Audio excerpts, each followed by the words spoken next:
como un pequeño bosquejo, ¿ya? De 2 puntos. Uno aprende con el tiempo que mientras más figuras pone adelante, menos se recuerda. Así que lo básico.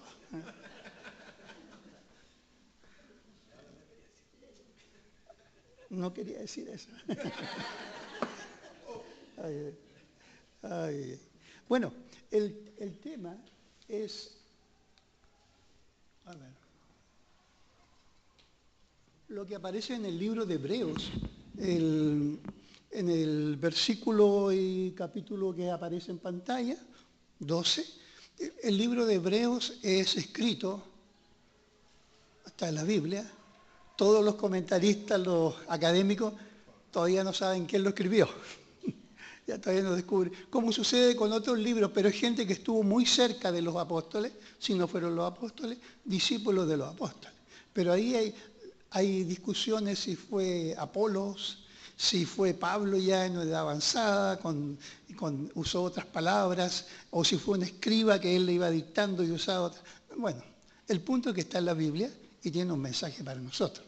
Entonces fue escrito a cristianos, pero cristianos hebreos.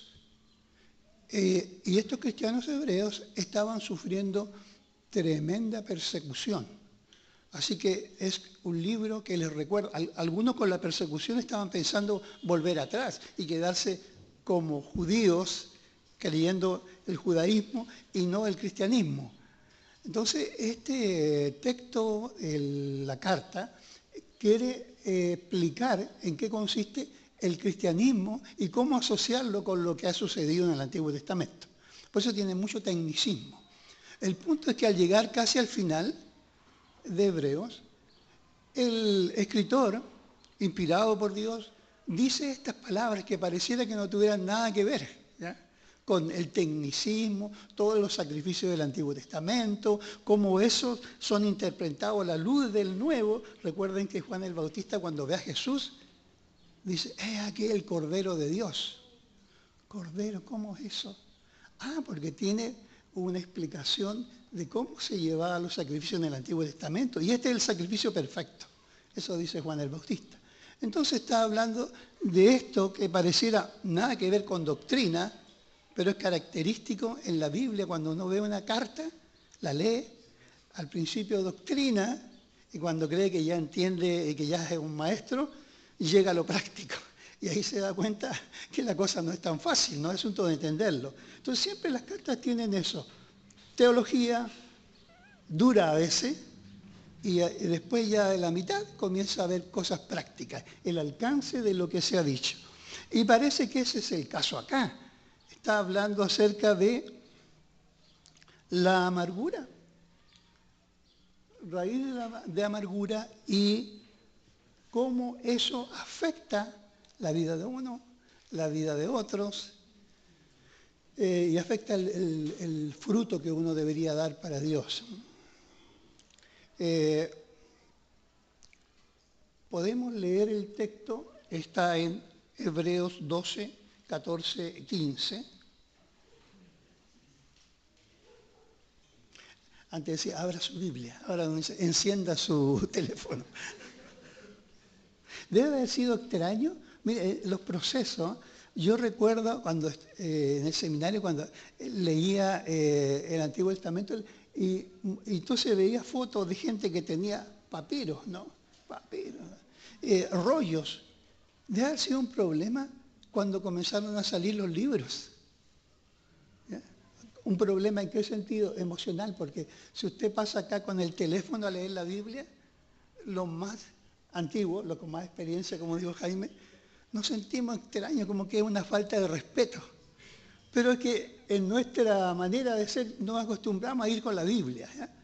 Pero los procesos cambian y tenemos que ir despojándonos de esos prejuicios, porque es un prejuicio más que nada. Así que encienda su teléfono confiadamente.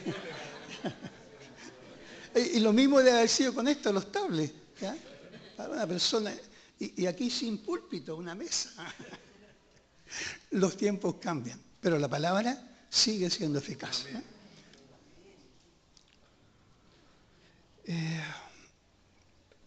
algo hice, toqué y se salió, perdón.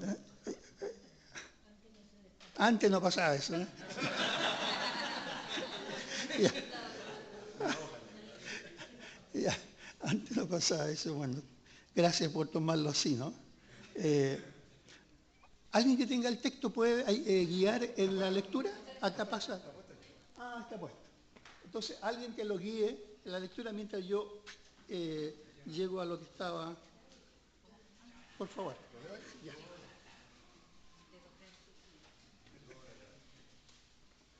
¿En español? Dice así, Hebreos 12. Seguid la paz con todos y la santidad, sin la cual nadie verá al Señor. Mirad bien, no sea que alguno deje de alcanzar la gracia de Dios, que brotando alguna raíz de amargura os estorbe y por ella muchos sean contaminados. Gracias. Gracias, me salvó. Ya, decía que entonces está escrito para cristianos. Y suena un poco extraño que como si está escrito para cristianos estemos hablando de amargura. Cuando lo que Jesús dijo ha venido para dar vida abundante.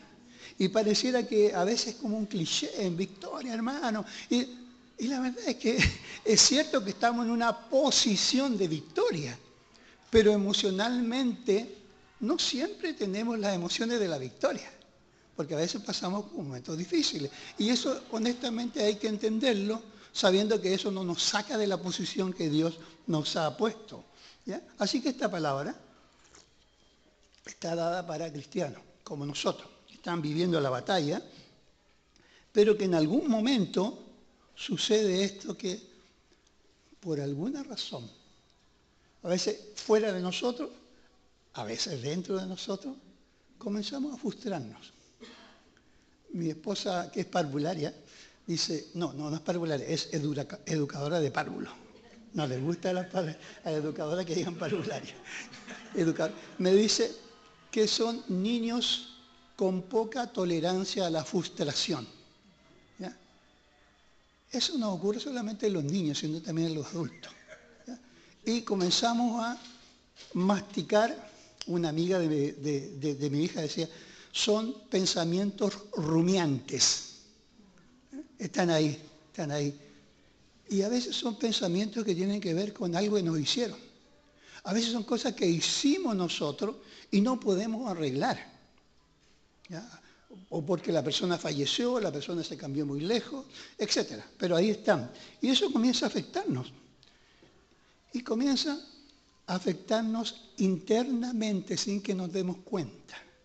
El otro día iba por la calle Libertad y de repente me tropiezo sin resultados para el árbol. Y era una raíz que había aparecido del suelo. Estaba ahí y el árbol, hermoso, ¿ya? Pero yo todo machucado. ¿Ya? Estaba ahí sencillamente porque por debajo hay todo un movimiento y a veces psicológicamente ocurre lo mismo. Y la Biblia lo define como una raíz de amargura. Está ahí. A veces no se nota, no se siente, nos vemos preciosos, hermosos, porque los cristianos no son feos. Hay cristianos hermosos y cristianos más hermosos, que no hay feos. ¿Ya? Nos vemos bien, pero resulta que por dentro es como el volcán de Osorno. Es bonito siempre que no haga erupción. ¿Ya? Entonces, algo así ocurre con nosotros. Y aquí está. Así que es posible encontrarnos nosotros dentro de la iglesia con situaciones así. En la historia que uno vive como pastor, a veces toca ver familias que son contaminadas porque los adultos no solucionaron sus problemas. Y uno después ve los mismos gestos en los hijos, las mismas actitudes donde nada les satisface. Porque hay una amargura que fue tomada de otras personas. De eso lo voy a explicar por el texto lo que dice. Así que, algo más, una persona que esa amargada tiene un imán para juntarse con otro amargado. Son atractivos, ¿ya?, para otros. ¿Se acuerdan lo que dice de David? Y todos los amargados de espíritu se juntaban con él. O sea, fueron guerreros, pero guerreros porque internamente estaban amargados, ¿ya?, por todo lo que estaba haciendo Saúl. Pues tienen como un imán, se atraen unos a otros y comparten su amargura. De eso se trata, ¿ya?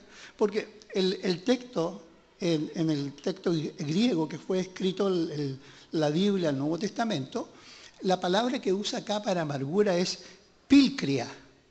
Pilcria significa algo punzante, como un cuchillo. O sea, la persona amargada anda siempre punzando. ¿Te pareció bien el culto? Sí, pero cantaron mucho. ¿Te pareció bien el culto? Sí, pero los testimonios fueron muy largos. No es broma. No, sí es broma, sí es broma. Me voy a Viña y llevo siempre a Maricruz, así que tengo que estar bien con ella. Ya. Ahora, es atractivo, pero siempre el amargado anda encontrando motivos para estar amargado, ¿ya? Siempre encuentra. Y uno va a la iglesia y en la iglesia encuentra lo que busca. Si busca motivos para estar amargado, pues los va a encontrar. Y si busca bendición, también la va a encontrar, ¿ya? Entonces, estas características son, muy pocas personas también reconocen su amargura, ¿ya? Cuesta ser honesto con uno mismo, con Dios, con los hermanos. En la Biblia encuentro una persona que fue honesta. Esta aparece en Ruth. Dice Ruth, anduvieron pues ellas dos hasta que llegaron a Belén. Y aconteció que habiendo entrado en Belén, toda la ciudad se conmovió por causa de ellas y decían, ¿no es esta Noemí? Imagínense cómo habrá entrado ella, con qué facha vendría. Esta es Noemí, a veces se ve un poquito desgastada, con más edad, etc. Y ella dice, no me llaméis Noemí, sino llamadme Mara, porque en grande amargura me ha puesto el Todopoderoso. Bueno, hay algo bueno en ella, que reconoce su falta. ¿Cuál es su falta? Que se amargó. ¿Ya? Pero también reconoce que hay un Dios que es omnisciente, omnipotente, y Dios lo permitió, entonces hay solución en esto. Me ha puesto el Todopoderoso. Mara significa amargura, ¿ya? Y por lo general, la Biblia lo llama raíz de amargura, ¿ya? Poco lo admiten, dije yo, y por eso quiero leer algo que conseguí, literal, tal como aparece acá. Escribió, tengo el nombre, dice, fui donde el psiquiatra para ser psicoanalizada por este problema que tengo de amargura, para saber por qué maté a mi gato y por qué le puse el ojo negro a mi cónyuge. Él me puso en el sofá, me hizo psicoanálisis y esto es lo que sacó de mi mente, de mi subconsciente. Estaba ahí. Dicen que toda la basura la tiramos al subconsciente. 1 año de edad, mi mamá escondió mi muñeca. Por eso siempre estoy bebiendo. 2 años después vi a mi papá besar a la empleada. Eso explica por qué sufro cleptomanía. 3 años sufrí de bullying con mis hermanos y es muy natural que haya intentado envenenar a mis novios. Por lo tanto, ahora soy una persona feliz porque sé que todo lo malo que he hecho es por culpa de otras personas. Esa actitud, esto es real, ¿eh? Esto es real. Esa actitud es la que una persona que no quiere dejar la amargura siente. ¿Quién son los culpables? Los otros. Entonces, al no asumir su responsabilidad, porque ella maneja su vida, uno no puede manejar las emociones, pero sí puede controlar sus pensamientos. Y esto se origina ahí. Ahí es donde nos está dándole vuelta asunto. Y así es como se siente una persona. Y ahora, alerta, porque yo lo que he visto hoy en día en Chile es eso. ¿Ya? ¿En qué sentido? En que hay una generación que siente que los adultos les deben algo. Y salió de su vocabulario el gracias. Ya no se encuentra eso, gracias. Es como un derecho adquirido. Entonces eso es peligroso, porque estamos viendo personas frustradas, porque no pueden tener todo lo que la sociedad les presenta como adquirible. Así que eso es lo que sucede a menos que uno asuma. En este caso Noemí lo asumió. Si no lo asume, la amargura crecerá de una ofensa que no ha sido enfrentada honestamente. Pero hay otro aspecto que quiero mencionar. Dice el texto, mirad bien, no sea que alguno deje de alcanzar la gracia de Dios, que brotando alguna raíz de amargura os estorbe y por ella muchos sean contaminados. Eso tiene que ver con el resultado. La idea de fruto es eso, el resultado, lo que es visible. La raíz buena dará fruto bueno. ¿Quién dijo eso? Jesús. Por sus frutos los conoceréis. Así que lo que está a la vista es consecuencia de lo que es interno. Y la amargura lo que trata de poner una defensa a nosotros. Todo lo que el hombre siembra, eso cosechará. Y está hablando de agricultura, pero está haciendo una analogía con la vida de la persona. ¿Ya? Así que usted notará cuando está amargado. Lo notará. Usted es el mejor psicoanalista, porque tendrá consecuencias en todo lo que somos nosotros. Por mucho tiempo se pensó que había como una separación, el espíritu, la mente. Y hoy en día eso no es posible, el hombre es un ser íntegro. Lo que ocurre en una parte afecta a la otra. ¿Ya? Si uno anda enojado, ¿cómo quedan las cejas? Eso es físico, pero lo otro es una emoción. Entonces somos un ser. Por eso aquellas palabras que a veces uno dice, y salvamos 5 almitas. Uno se pregunta, bueno, ¿y dónde estaría el cuerpo de esas personas? Porque somos como una dicotomía, ¿ya? Espíritu, cuerpo. Pero lo que sucede en nosotros, y cuando habla este texto, yo me olvidé del bosquejo. No estoy acostumbrado a estar así. Uno ya tiene un esquema. Así que lo que estaba diciendo es que de alguna manera esto se va a mostrar por su fruto y va a tener consecuencias físicas en lo que son. A algunas personas les sale úlcera. O algunas personas tienen sentimientos pero que son indefinidos. Son enfermedades psicosomáticas. El cuerpo siente algo, pero el médico no hay que dar. Entonces el médico le da algo, una pastillita, una agüita, pero que no tiene nada. Y se siente mejor, porque es algo psicológico. Entonces tendrá enfermedades físicas, sentimientos físicos. Hay un libro que Macmillan dice, cuenta cómo un estado emocional puede afectar el físico. Dice, narra la historia de otro médico que conoció a un psicólogo llamado, yo no estoy en contra de la psicología ni la psiquiatría, ¿eh? No estoy hablando de eso yo en contra. Lo que estoy diciendo es que tenemos que tener una salud integral. Y hay médicos que están para eso, pero no son la solución completa. Eso quiero decir. ¿Ya? Entonces, cuenta que el estado emocional. ¿Quién conoció la condición de su corazón? Declaró esto. Estoy en las manos de cualquier sinvergüenza que me haga enojar. El hombre que me haga tener ira, me matará. Y eso lo dijo en una reunión. Y un hombre le dijo, esto es injusto. Doctor, esto es injusto, porque si yo hago algo y usted se enoja, usted es el que se enoja. Y le provoco la muerte.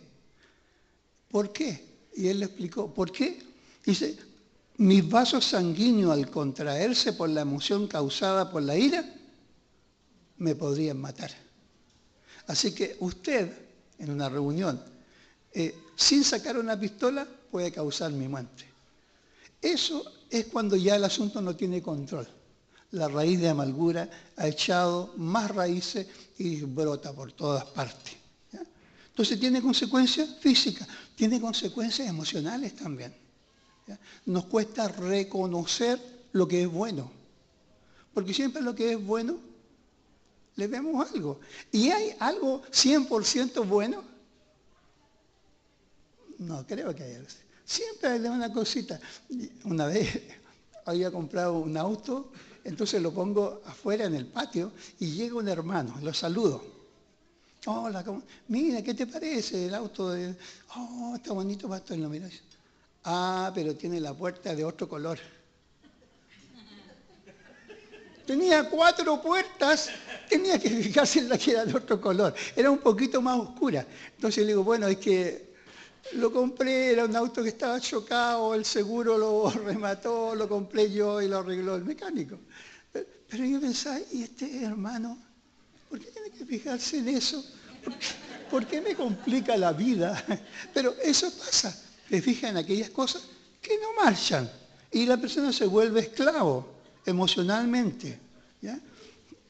No puede disfrutar de su trabajo, no puede disfrutar de su familia, porque el resentimiento se lo impide, porque los demás son responsables y culpables de lo que me ocurre.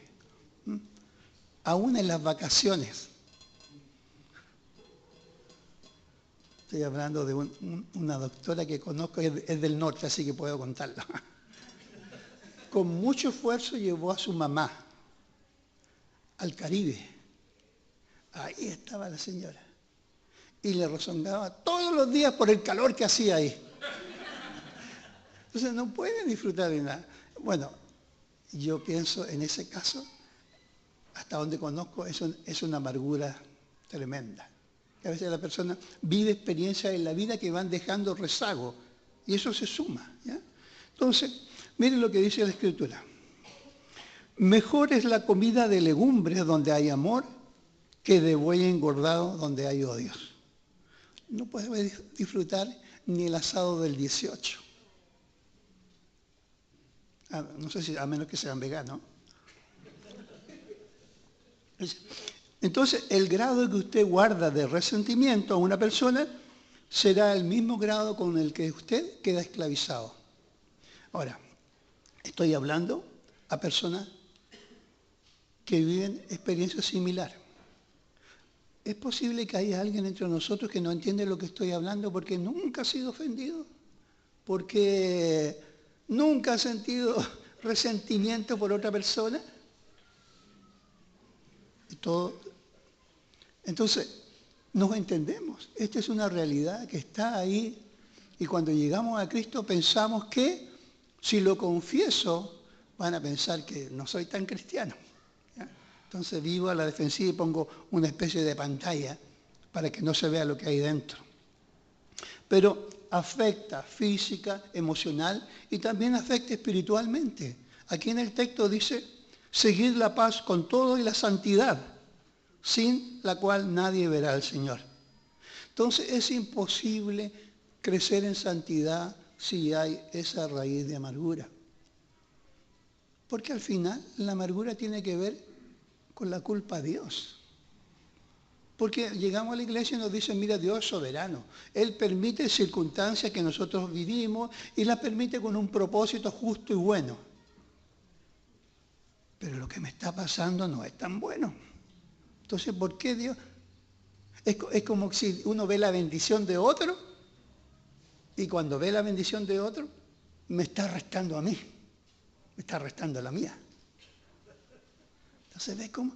Eso se conoce como envidia, pero afecta. Usted no podrá tener santidad si no crecemos en abandonar esa raíz de amargura. La Biblia menciona que debemos tener paz con todos, en cuanto de ti dependa. que a veces que no depende de uno. Vas, pides perdón y te cierran la puerta de las narices. Bueno, solamente restaurar. ¿Ya? Tiene también efectos, para ir terminando, sociales. Como dije, recuerda en el texto griego que la palabra que se usa significa algo punzante. Está siempre punzando en algún lugar, molestando al resto y dejando las frases de amargura, brotando alguna raíz de amargura o se estorbe y por ella muchos sean contaminados. Socialmente afecta a la familia y afecta a la iglesia muchas veces. Es como una bomba racimo. Explotó acá, pero hay esquirla al otro lado. Una reacción en cadena. Hago una alerta. La Biblia también dice, airaos, pero no pequéis. Eso significa que hay un espacio en que el enojo no es pecado. No vuelva a la casa enojándose con su esposo porque el pastor dijo que no era pecado. Lo que quiero decir es que hay un espacio en que todavía no es pecado. ¿Ya? Todavía. La reacción de Jesús, ¿se acuerdan en el templo? Y hizo una especie de látigo. La reacción de Jesús con los fariseos cuando le contradecían la escritura. Entonces hay un espacio y Pablo dice, mira, airaos, pero no pequéis. O sea, hay un tiempo, es como una alarma. Se prende, algo está funcionando mal aquí. Entonces es su reacción. Pero también Pablo dice, airaos, pero no pequéis. No se ponga el sol sobre vuestro enojo. Cuando usted lo acaricia, lo toma y lo ve como un instrumento de venganza y se va quedando, se va perpetuando, entonces ahí se convierte en pecado. ¿Ya? Dios puso eso como una alarma en nosotros, pero si usted la acaricia y la toma como un instrumento de venganza, obviamente que quiero decir que ahí se convierte en pecado, pero hay un tiempo en que no es así. No se ponga el sol sobre vuestro enojo. Pero cuando uno empieza a vivir con enojo, se van petrificando actitudes. ¿Ya? Se van petrificando a veces formas físicas. El enojón siempre tiene las cejas así. Los dibujos animados siempre ponen, cuando alguien está enojado le cambian las cejas. Bueno, hay personas que ya ese es su rostro. Ahora, lo que quiero decir es que esa es una conducta adquirida. ¿Ya? Entonces, como todos llegamos de una naturaleza caída en Adán, todos estamos sujetos a eso. A todos nos puede pasar, no nos puede pasar, a todos nos ha pasado en algún momento. Pero por la gracia del Señor, por el Espíritu Santo, ahí también frena, nos aclara, nos revela cuando las cosas no están dando bien. ¿Por qué? Porque dice, el enojo, airaos no pequéis, no se ponga el sol sobre vuestro enojo. ¿Y qué más? Ni deis lugar al diablo. Ese es el problema. ¿Ya? Que estamos dando lugar, en vez de que el Espíritu Santo gobierne, estamos dando lugar a otra persona que no puede gobernar. Si eres cristiano, no puede gobernar el diablo. Porque la presencia del Espíritu Santo está ahí. Pero puede molestar, puede incomodar, puede llevarnos a pensar cosas que no son. ¿Ya? Entonces, por último, Efesios 4:31 dice, quítese de vosotros toda amargura, enojo, ira, gritería, maledicencia y toda malicia. Porque va a afectar a otras personas. Cónyuge, Dios, va a echarle la culpa a Dios. Si estamos enojados y no enfrentamos el enojo, entonces permite que el sol se vaya poniendo y se vaya petrificando esas actitudes. Sed benignos unos con otros, misericordiosos, perdonándonos unos a otros como Dios también nos perdonó a vosotros en Cristo Jesús. ¿Cuál es la solución en todo esto? Todos hemos sentido amargura en algún momento. Bueno, el texto está dando la solución a ese problema.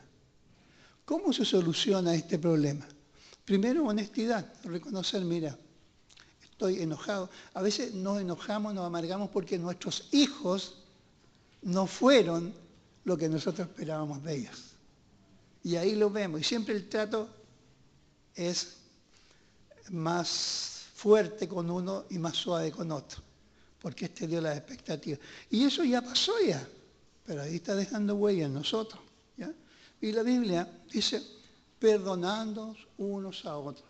La única manera que yo veo de poder salir libre de esto, Dios dejó algo, porque sabía que las relaciones humanas, aún entre cristianos, iban a ser conflictivas por causa del pecado.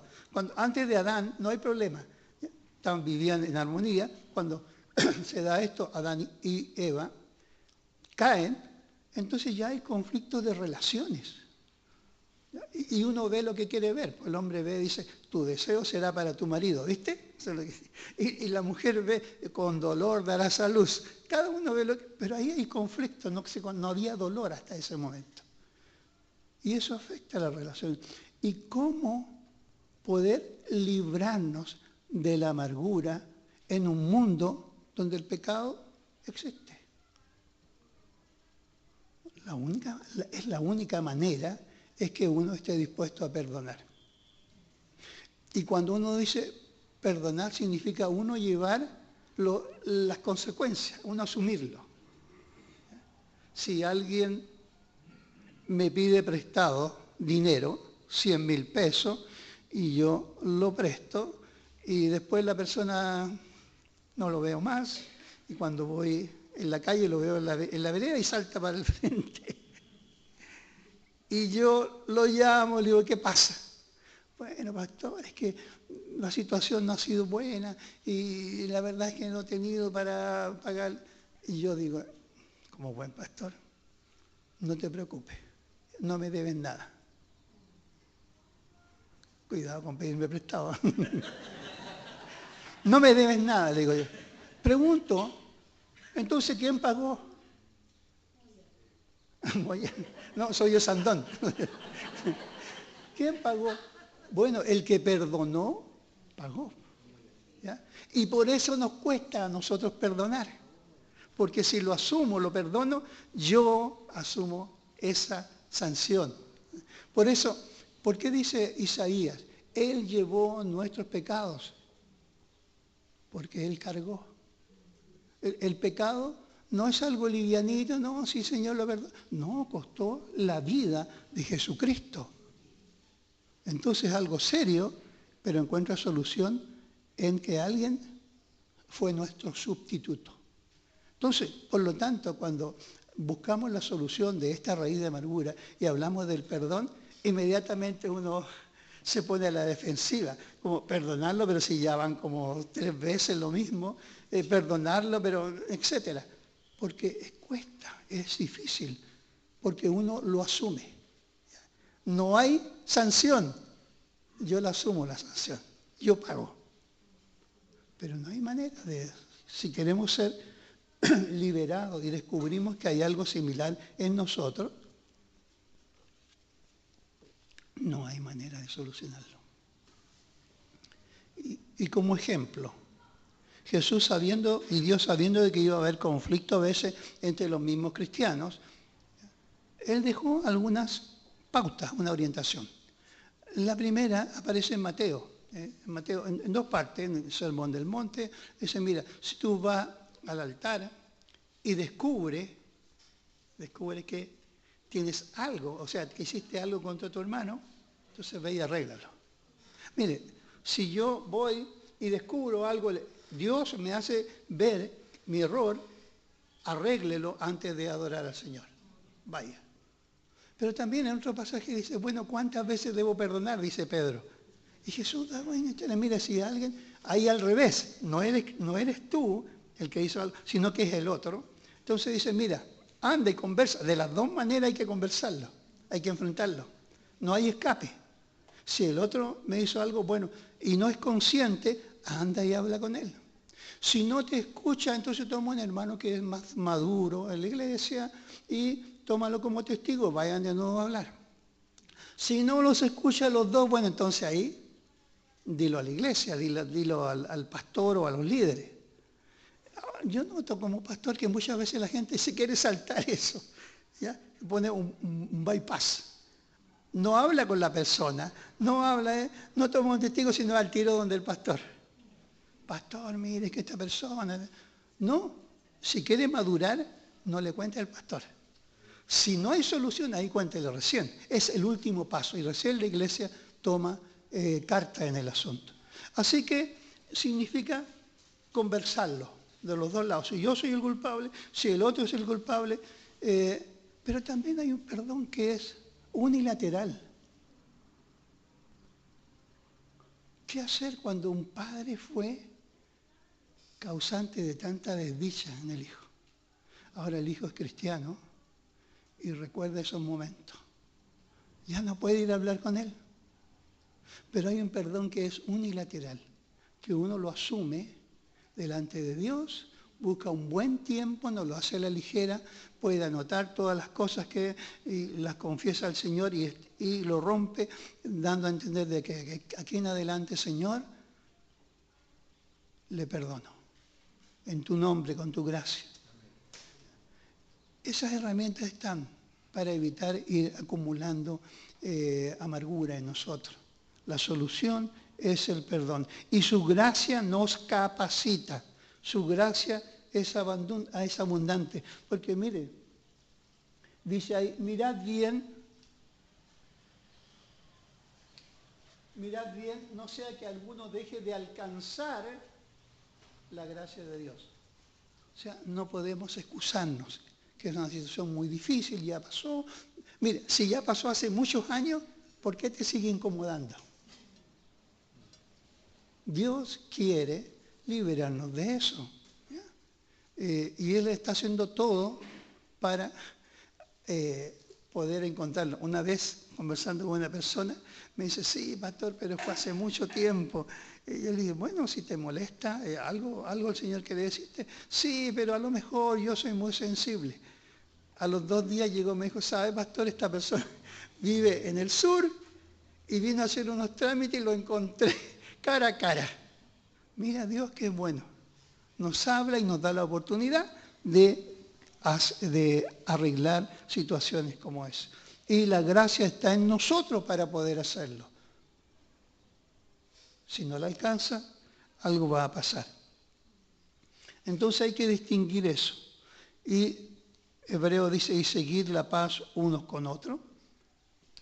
Pero muchos se han contaminado. El mismo Hebreo, en el capítulo 12, 14, dice, seguir la paz unos con otros. Porque a eso nos llamó el Señor. Por último, saqué algo, extracté algo, porque me parece interesante lo que aquí dice. Esta es una experiencia, un testimonio de un hermano que a los 60 años, cuando pensaba jubilar, descubrió que todos los ahorros que tenía y se los daba a otro hermano que trabajaba en el banco. Cuando jubiló no los tenía en el banco. Y así que a los 60 años él consideraba que ya tenía bastante como para jubilar, fue ante su amigo banquero, pero su amigo lo había defraudado. Y como era un asunto de confianza, no había cómo probarlo. En el banco no lo tenía, y ahí estaba este hombre listo para el retiro sin un solo centavo. Dice él, cuenta que se llenó de amargura. Mientras más pensaba que lo que había hecho su amigo, más se amargaba. Se volvió criticón, malhumorado, pendenciero, lleno de desprecio, venganza. Pensó regresar a trabajar, pero a los 60 años nadie lo contrataba. Se sentaba en el escritorio y no podía hacer nada. Él lo único que podía pensar era en su amigo que le había defraudado, en el hombre que le había hecho daño. Ahí está el nombre. Se volvió más y más amargado y escribe lo siguiente. yendo a la iglesia él, pero amargado. Dice, me senté en mi escritorio, haciendo y escribiendo garabatos en el papel, y pensando en ese hombre que me había hecho daño. Pero ahí estaba cuando la Biblia que tenía al lado, dice, sin abrirla me habló. Dice, el Espíritu Santo la usó para decirle, mira, si no enfrentas tu amargura, la amargura te va a arruinar, te va a destruir. No te puedes dar el lujo de pagar el precio que estás pagando. Debes perdonar. Se puso a llorar. Lloro amargo, pero al final se dio cuenta que eso era lo mejor. Perdonar a esta persona, porque de lo contrario no solamente él iba a ser destruido, también su entorno iba a ser destruido. Entonces Dios es bueno y nos lleva a eso para buscar solución y que sigamos creciendo, siendo como agentes de cambio en la sociedad. Pero una persona amargada no va a poder hacerlo, va a transmitir toda su amargura. Así que, hermanos, debemos cuidarnos y tomar en serio lo que dice este consejo del Señor. Cuidado.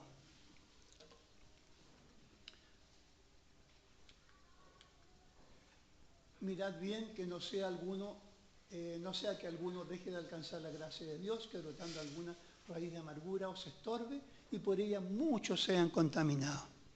¿Qué les parece si dejamos un momento de silencio para que cada uno en su intimidad se examine? Y el Espíritu Santo pueda traer a la memoria si hay algo. Si hay algo que puede ser solucionado aquí entre los presentes, terminado el servicio, uno puede ir con un cafecito, el café va a ser muy dulce. Hablar con él, si hay alguna herida, decirlo, y si uno ofendió, pedirle perdón. Y si es algo que está fuera de este círculo, haga el compromiso delante de Dios de enfrentarlo. Dejamos un momento de silencio.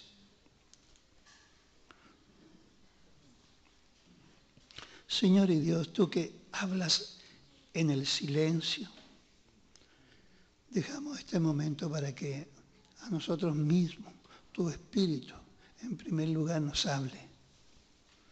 Que Él se pasee en este lugar, pueda traer a nuestra memoria momentos que originaron amargura y que puede estar ahí y aparecen en determinados momentos.